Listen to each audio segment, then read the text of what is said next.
Siapa yang malam ini datang dengan masalah? Angkat tangan. Yang ada masalah angkat tangan. Yang tidak angkat tangan pulang saja. Siapa yang ada masalah? Angkat tangan. Ya, semua ada masalah ya. Kalau ada masalah itu puji Tuhan, berarti masih hidup. Amin. Bilang kanan kirimu, ada masalah, puji Tuhan, berarti kau masih hidup. Karena kalau sudah tidak masalah berarti sudah mati ya. Selama kita hidup pasti ada. Yang penting jangan cari apalagi masalah buat lo. Ya, jangan saudara ya.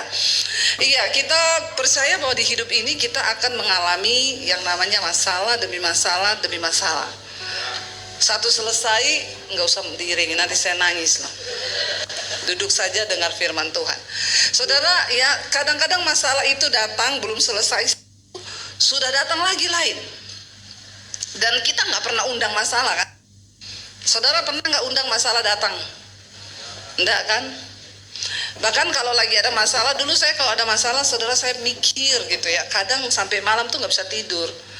Suami saya tuh suka ngomong begini, "Say, nggak usah kau pikir itu masalah." Ya, dia bilang, ya taruh aja masalahmu itu. Kalau orang Jawa bilang, ya selehno masalahmu itu seleh ke pikiranmu ki seleh ke. Letakkan pikiranmu. Saya suka bilang begini, ya saya juga mau meletakkan pikiran saya ini. Kalau bisa disimpan di lemari, disimpan di lemari deh, iya nggak? Ya, katanya nggak usah dibawa pikiran. Kita nggak mau bawa pikiran, tapi kita nggak bawa pun dia ikut, ya enggak? Ya.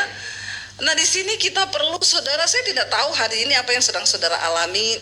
Mungkin ada yang sedang sakit, ada yang sedang mengalami masalah keuangan, ada yang sedang mengalami masalah keluarga. Ya, tapi porsi kita itu dalam setiap masalah itu kan pasti beda-beda toh. Dan saya percaya Tuhan itu ya memang suka membentuk kita. Kalau kita sudah lulus dalam masalah keuangan, belum lulus dalam masalah kepahitan, mengampuni, nanti dikasih ujiannya. Karena hidup ini adalah ujian, saudara. Ya, makanya hidup ini banyak masalah. Karena memang hidup ini ujian. Kalau banyak cucian itu laundry. Ya toh?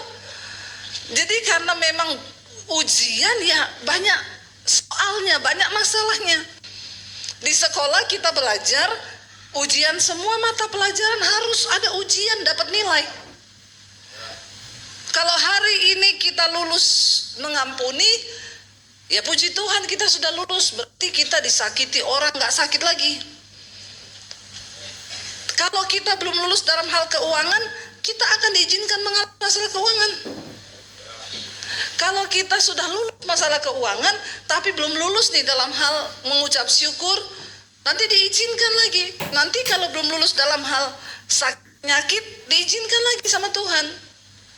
Makanya semakin banyak masalahmu, harusnya kita nih semakin bersyukur. Berarti nih ujiannya mulai kita bisa kerjakan nih, dan saya harus lulus dengan nilai yang terbaik. Karena kalau nilainya belum baik, ngulang lagi kita. Ya, kalau sekolah sekarang itu sudah nggak ngulang sih, mau baik atau tidak, pokoknya tetap tamat. Tapi nggak lulus, cuma tamat aja. Ya, nah kita kan nggak mau saudara kita ini tamat tapi nilainya jelek. Tuhan itu mau kita ini punya nilai yang baik dalam kehidupan, amin. Supaya nanti kita ini punya banyak pengalaman pribadi dengan Tuhan. Satu saat ada orang datang, "Bu, saya itu kepahitan sama mertua saya itu jahat."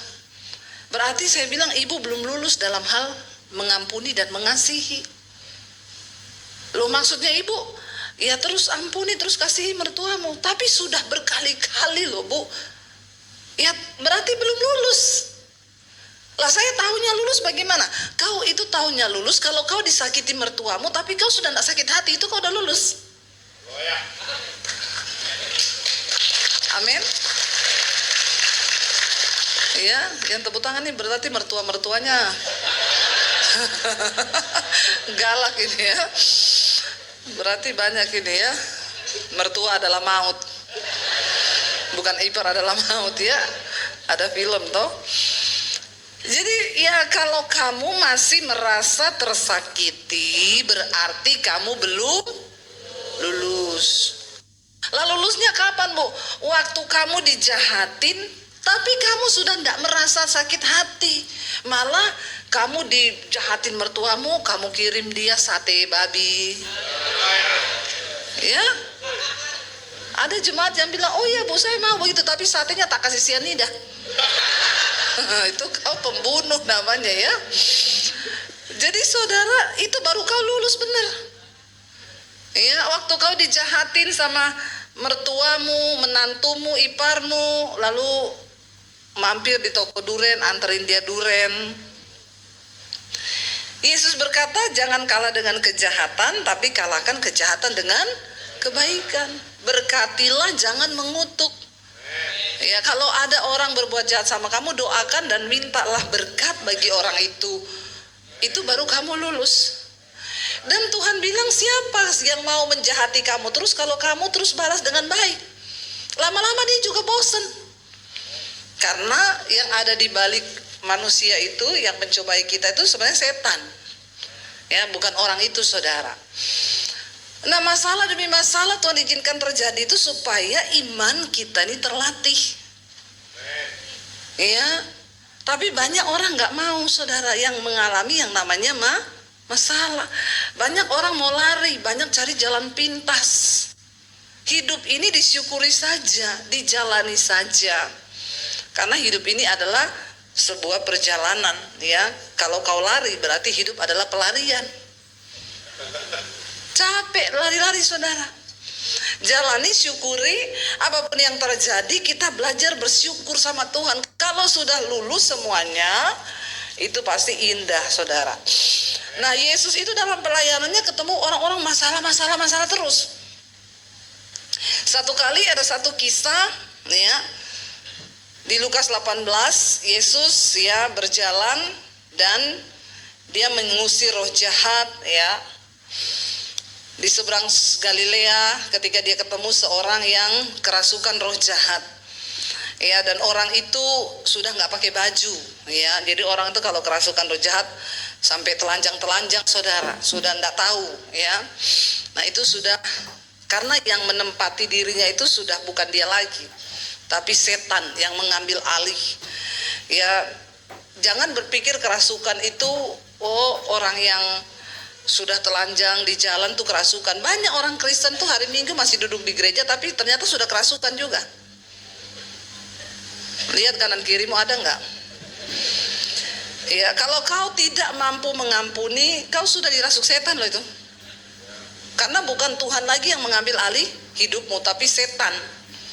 Pokoknya orang dirasuk setan itu tandanya apa? Dia melakukan bukan kehendak Tuhan, tapi kehendak setan. Jadi kita nggak usah muluk-muluk setan itu kayak apa ya? Oh, setan itu ya kerasukan itu gini, dia manifest. Enggak. Kau nggak mengampuni itu kau sudah kerasukan.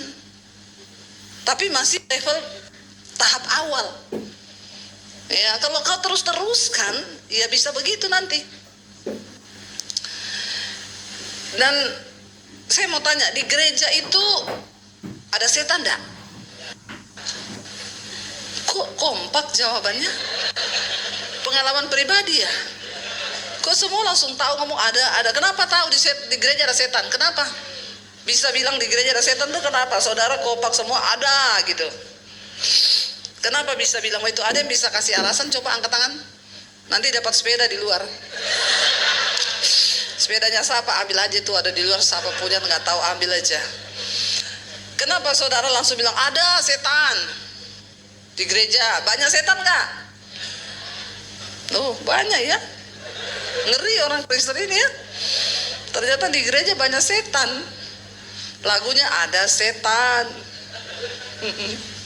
Saudara, ya itu yang saya bilang. Banyak orang itu belum kerasukan kayak orang kerasukan setan ini. Kalau kita baca Lukas 8 ayat 26, Yesus mengusir roh jahat dari orang Gerasa, ya. Lukas pasal 8 ayat yang ke-26. Dikatakan di sana demikian, lalu mendaratlah Yesus dan murid-muridnya di tanah orang Gerasa yang terletak di seberang Galilea. Jadi ada sungai Galilea di Israel, di seberangnya itu tanah, ya, Gerasa. Makanya saudara kalau ada berkat, ya pergilah jalan-jalan Israel. Yang bilang amin Tuhan mendengar.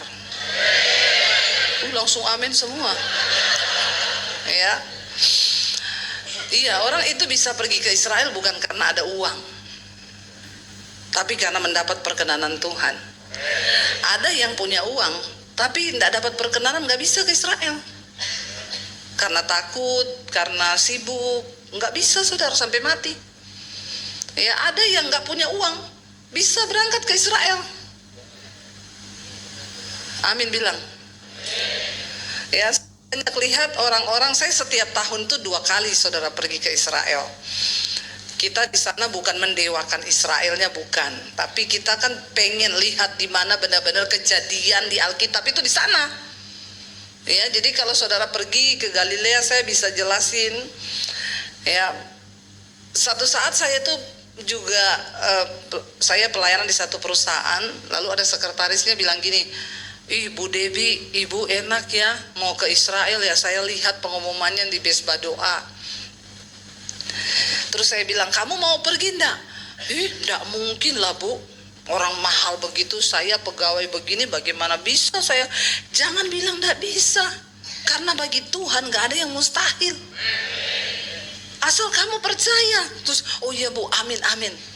Saudara tahu hari itu juga Tuhan jawab loh doanya. Tiba-tiba bosnya datang, saya bilang, "Pak, Bapak mau ikut saya nggak ke Israel? Kapan Bu? Bulan ini nih." "Aduh, saya nggak bisa Bu." "Tapi nggak apa-apa, saya nggak bisa, saya kirim deh 10 orang ke sana." Langsung dia tanya sekretarisnya, "Kamu mau ikut?" "Aku? Jangan suka menyepelekan Tuhan. Ya, itu terjadi saudara. Langsung hari itu dia, "Aduh Bu, bener ya apa yang bener ya Bu?" "Ya bener. Ya benar, Tuhan itu sanggup bekerja." Nah kalau kita pergi ke Israel kan kita tahu, oh nanti saya jelasin ini Galilea di seberang sungai yang ada cerita ini di Alkitab itu, di sana itu loh tempatnya. Ya, kita bisa pergi ke istananya Raja Daud. Saudara, banyak yang datang ke sana yang duluan ditanya, "Oh ini istananya Raja Daud ya Bu?" "Iya." "Kamar mandinya Betseba mana?"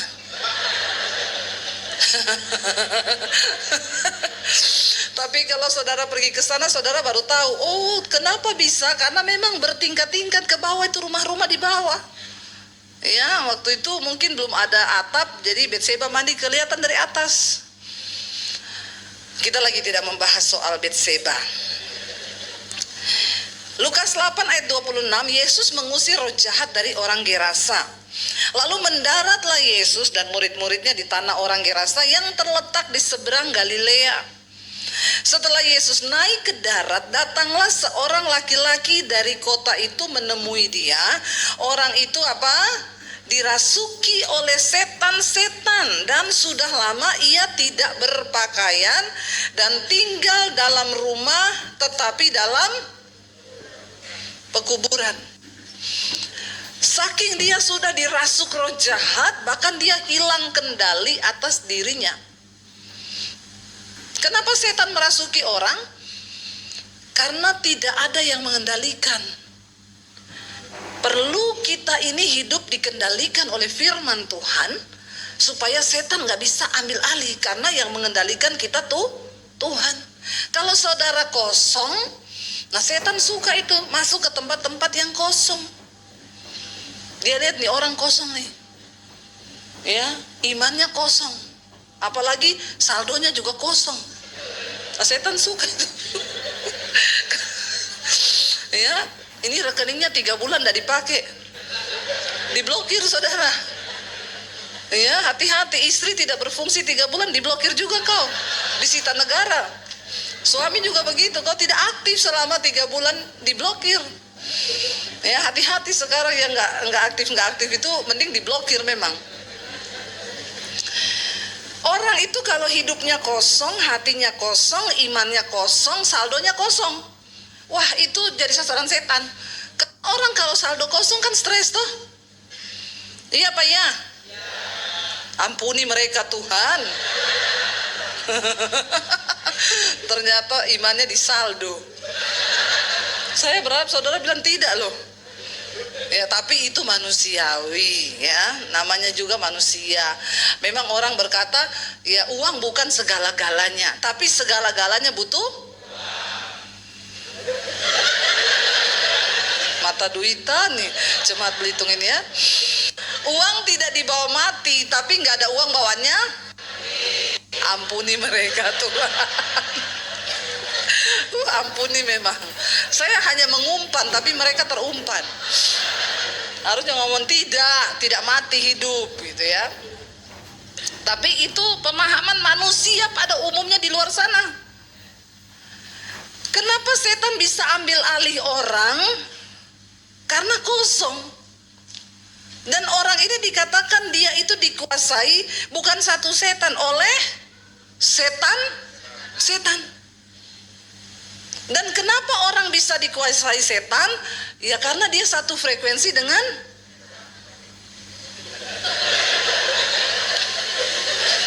berarti temennya. Lihat kanan kirimu, ada setan gak? Ada setan. Ya, ada setan saudara. Nah, ini penyebabnya tadi saudara bilang di gereja banyak setan. Karena ternyata banyak orang ngaku Kristen, tapi hidupnya dikuasai. Makanya jadi temennya lagunya ada setan. Lu bener, istri bisa jadi setan di rumah. Suami bisa jadi. Ini khotbahnya sore ini adalah temanya setan. Nggak apa-apa, kita bahas aja tentang setan, kita vulgar tentang setan sore ini. Saya baru dapat ayat ini waktu duduk di kursi tadi situ loh. Ya, saya nggak persiapan ayat ini. Saya duduk di situ, Tuhan sampein apa ya? Saya buka-buka ini, yang ini. Saya belum khotbahkan ini Tuhan. Ya nanti aku yang berbicara, kamu ngomong aja. Jadi saya juga nggak tahu apa yang mau saya sampaikan di sini tadi. Ya saya baca aja. Bahkan waktu berdiri di mimbar ini saya masih ngotot mau nyampein yang lain. Tapi Tuhan mengalirkannya tetap ke sini. Takutnya di Belitung ini banyak. Ngeri loh. Bener sudah. Ya, ngeri. Kenapa kok ini tentang setan terus? Ya, supaya kita bertobat, supaya hidup kita nih dibaharui. Jadi yang orang ini sudah dikuasai, dirasuki setan, hidupnya diambil alih. Sampai setan suruh dia buka baju, dia lari-lari telanjang, udah gila orang ini. Dia sudah tidak bisa pegang kendali atas hidupnya. Kenapa orang dirasuk setan? Karena imannya kosong, hidupnya kosong, hatinya kosong, pikirannya kosong, saldonya kosong. Loh iya saudara, orang kalau imannya kosong, pikirannya kosong. Kalau kau isi dengan firman Tuhan, maka firman yang mengendalikan hidupmu, firman mengendalikan pikiranmu, setan gak bisa ambil alih karena dia ada pemiliknya. Di ayat ini dikatakan, lalu seorang laki-laki dari kota itu menemui Yesus. Orang gila ini datang menemui Yesus. Penyakit tulang dan sendi seperti hernia nukleus pulposus, HNP, osteoporosis, dan asam urat di Indonesia akhirnya berakhir untuk selamanya. Seorang spesialis reumatologi terkemuka, Dr. Orang itu dirasuki oleh setan-setan dan sudah lama dia tidak berpakaian, dia telanjang dan dia tidak tinggal dalam rumah tetapi di dalam kuburan. Ya karena sudah setan semua. Ya makanya dia tinggalnya di kuburan. Setan bawa dia tidur nyaman, dia di kuburan. Kalau orang normal tidur di kuburan nyaman? Ya kagak lah. Tapi karena setan dalam badannya, ya dia pergi tinggal di kuburan. Karena memang kuburan itu identik dengan Bapak pernah lihat setan di kuburan, Pak? Ya. Jangan sampai juga kau punya pemahaman nanti akhirnya kau jadi takut sendiri. Lama-lama setan lebih rohani dari kau. Ya, lewat di kuburan orang Kristen lihat kuntilanak teriak setan, lari terbirit-birit. Kuntilanaknya lihat dia gini, darah Yesus. Jadi lebih rohani siapa? Kasihan deh lu. Harusnya kau lihat setan gini, darah Yesus, setannya hilang. Kau orang Kristen tidak lihat setan, lari setan terbirit-birit. Jadi setannya gini, darah Yesus. Karena lihat imanmu itu yang penakut. Orang ini tidur di kuburan tiap malam. Ketika ia melihat Yesus, perhatikan orang gila yang dirasuki banyak setan. Ia berteriak lalu tersungkur di hadapannya dan berkata dengan suara keras, "Apa urusanmu dengan aku, hai Yesus anak Allah yang maha tinggi?" Setan tahu bahwa Tuhan Yesus itu berkuasa, anak Allah yang maha. Jadi Alkitab ini luar biasa. Di Alkitab setan juga mengaku bahwa Yesus itu anak Allah. Ya, saya dengar ada kesaksian seorang di YouTube, dia bilang dia akhirnya meninggal, saudara. Tapi sebelum meninggal dia bilang, di rumah saya itu ada setan. Tapi ketika saya intip, setannya ternyata lagi berdoa. Setannya satu agama dengan saya. Tapi untung bukan agama Kristen. Setan punya agama loh, saudara. Padahal setan itu tidak ada di Alkitab dibilang setan punya agama, apalagi setan Kristen, tidak ada. Ya, tapi setan mengakui bahwa Yesus adalah anak Allah yang maha tinggi. Dia bilang, ya, apa urusanmu dengan aku, hai Yesus anak Allah yang maha tinggi? Aku memohon kepadamu supaya engkau jangan menyiksa aku. Kata-kata ini tidak keluar dari seorang manusia, tapi dari roh jahat yang ada dalam dirinya. Dia bilang, jangan menyiksa aku. Ia berkata demikian sebab Yesus memerintahkan roh jahat itu keluar dari orang itu. Yesus bilang keluar. Kalau kita dalam Tuhan, kita sungguh-sungguh hidup dengan Kristus, saudara.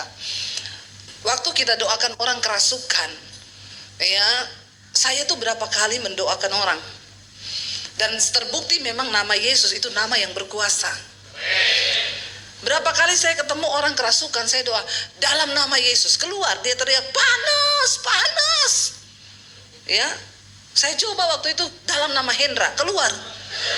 Nggak keluar, saudara. Dalam nama Debbie, nggak keluar. Ya, tapi dalam nama Yesus, itu nama di atas segala nama, nama yang berkuasa.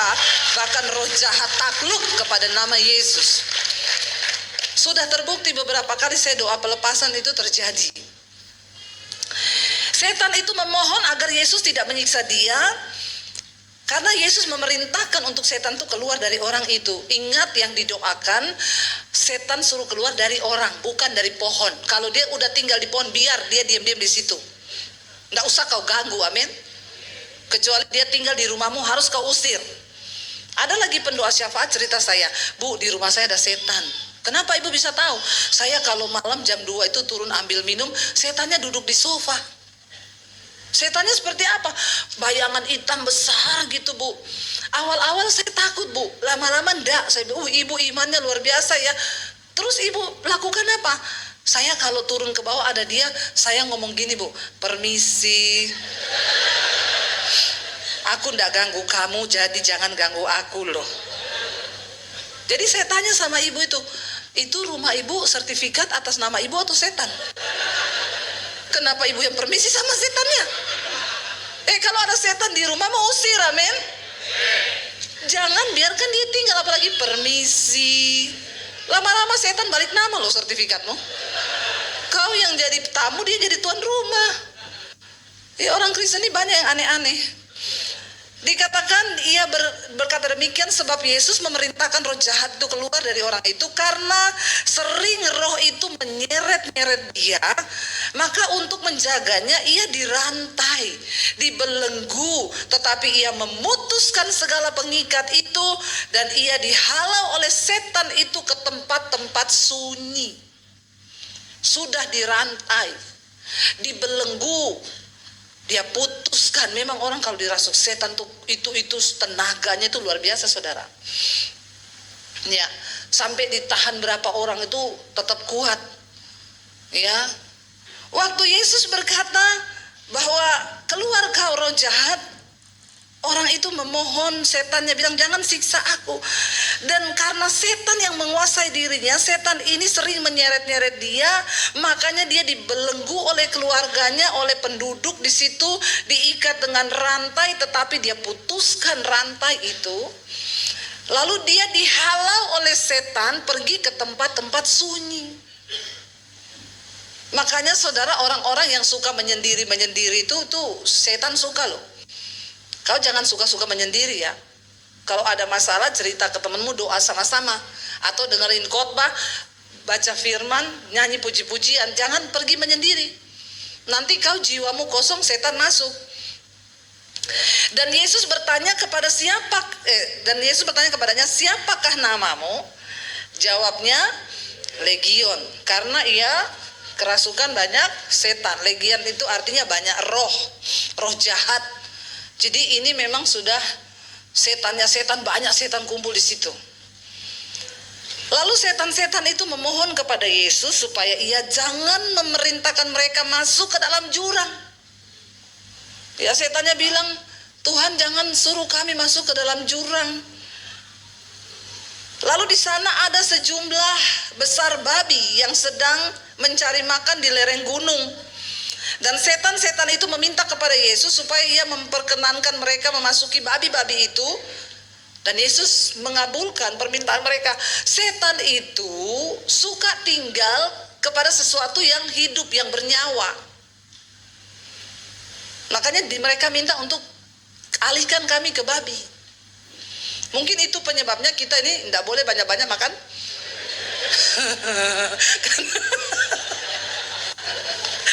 Karena kadang orang kalau sudah makan babi kesetanan juga. Lupa diri makan babi terus, akhirnya kolesterol naik. Nah, ini bahaya saudara ya. Jadi perhatikan, memang setan lebih suka tinggal pada sesuatu yang hidup, yang bernyawa, supaya bisa mengendalikan. Karena setan itu suka mengambil alih saudara. Dan akhirnya Yesus mengabulkan mereka masuk ke babi itu. Lalu keluarlah setan-setan itu dari orang itu dan memasuki babi-babi itu. Kawanan babi itu terjun dari tepi jurang ke dalam danau lalu mati lemas. Tapi tetap juga terjun ke jurang. Setan yang mengendalikan. Tadinya kan babi-babi itu waktu belum kerasukan setan, mereka kan tidak terjun ke jurang toh. Mereka lagi cari makan. Perhatikan, ketika setan menguasai seseorang atau makhluk hidup, dia akan mengendalikan orang itu. Kenapa orang bisa bunuh diri saudara? Itu bukan dari dia, itu dia dirasuk setan. Dan orang yang bunuh diri itu biasanya karena ada masalah. Waktu dia hadapi masalah, dirinya kosong, menyendiri, putus asa, kosong, setan masuk. Ketika setan masuk, setan yang mengambil alih hidupnya, lompat dia dari apartemen. Kadang orang bunuh orang, dia tidak sadar, setelah mati baru dia bilang, aku tadi tidak sadar bunuh suamiku, waktu sudah mati baru sadar. Karena memang dia diambil alih, dirasuk, dikendalikan. Makanya jangan biarkan dirimu itu kosong, isi dengan firman Tuhan. Ya, akhirnya mati juga, lompat juga ke jurang. Setelah penjaga-penjaga babi itu melihat apa yang terjadi, yang kasihan sih penjaga babi ini. Kenapa juga pas dia ada di situ? Ya, tidak tercatat kerugian babinya berapa sih. Ya. Setelah penjaga-penjaga babi itu melihat yang terjadi, mereka lari lalu menceritakan hal itu di kota dan di kampung-kampung sekitarnya. Ya, mereka cerita saudara. Dan keluarlah orang-orang untuk melihat apa yang telah terjadi. Mereka datang kepada Yesus dan mereka menjumpai orang yang telah ditinggalkan setan-setan itu Dia sudah duduk di kaki Yesus, ia telah apa? Berpakaian dan sudah waras. Kalau setan menguasai orang, orang itu tidak waras. Ya, jadi hati-hati kalau kau mulai tidak waras, marah-marah terus, itu tanda awal dirasuk. Itu, ya. Jadi tolong salam waras. Jangan tidak waras. Dia sudah berpakaian, sudah duduk di bawah kaki Yesus, dan mereka menjadi takut. Zaman itu saudara, nggak ada kesembuhan buat orang kerasukan setan kecuali memang Tuhan. Kita masukin orang ke rumah sakit jiwa, itu dia cuma disuntik saraf, dilemahkan supaya nggak ngamuk. Tapi kalau kuasa Yesus yang memerdekakan, itu dia disembuhkan sampai ke jiwanya. Kita lihat di sini, ketika orang gila ini dilepaskan oleh Yesus, saudara, dan dia ditinggalkan oleh setan itu, orang-orang melihat hidupnya. Ayat 36 berkata, orang-orang yang telah melihat sendiri hal itu memberitahukan kepada mereka bagaimana orang yang dirasuk setan itu telah diselamatkan. Ayat 37, lalu seluruh penduduk daerah Gerasa meminta kepada Yesus supaya ia meninggalkan mereka, sebab mereka sangat ketakutan. Maka naiklah Yesus ke dalam perahu lalu berlayar kembali. Mereka jadi takut. Waduh, siapa dia ini? Ya, nanti jangan-jangan kami juga dibinasakan ini. 38, perhatikan ini poinnya saudara. Dan orang yang telah ditinggalkan setan-setan itu, dia minta sama Tuhan Yesus, Tuhan, perkenankan aku mau menyertai engkau, mau ikut engkau Tuhan. Tapi lihat, Yesus menyuruh dia pergi. Satu pesan yang Yesus katakan kepada dia apa? 39, pulanglah ke rumahmu dan ceritakanlah segala sesuatu yang telah diperbuat Allah atasmu. Orang itu pun pergi mengelilingi seluruh kota dan memberitahukan segala apa yang telah diperbuat Yesus atas dirinya. Dia menjadi seorang penginjil yang menceritakan tentang kedahsyatan kuasa Tuhan Yesus. Yang tadinya dia mengalami masalah yang sangat rumit dan berat, gila karena dirasuk oleh setan, bahkan mungkin keluarganya pun sudah angkat tangan menyerah. Dirantai, dipasung, tetap lolos karena setan itu punya kekuatan yang dahsyat atas dia. Tapi kemudian masalah berubah menjadi berkat ketika berjumpa dengan Tuhan Yesus. Setiap masalah yang Tuhan izinkan terjadi dalam hidup kita hari-hari ini, satu tujuannya, supaya engkau mengalami pemulihan, dan Tuhan mau engkau pergi untuk memberitakan kebaikan Tuhan itu, dan engkau menjadi penuai-penuai di akhir zaman. Amin saudara. Untuk kemudian membawa orang lain datang kepada Yesus. Hadapi setiap masalah di hidupmu, karena Tuhan mau engkau menjadi jawaban. Pengalaman pribadimu dengan Tuhan itu akan memberi kekuatan bagi setiap orang yang mendengarkan tentang kesaksian hidupmu. Apapun yang kita alami dalam hidup kita, percayalah Tuhan turut bekerja untuk mendatangkan kebaikan dalam hidup kita. Jangan pernah batasi Tuhan, tapi mari kita mau percaya bahwa tidak ada satupun yang tidak mungkin bagi Tuhan. Apa yang mustahil bagi manusia, tidak mustahil bagi Tuhan. Dan tidak mustahil bagi orang yang percaya kepada Tuhan.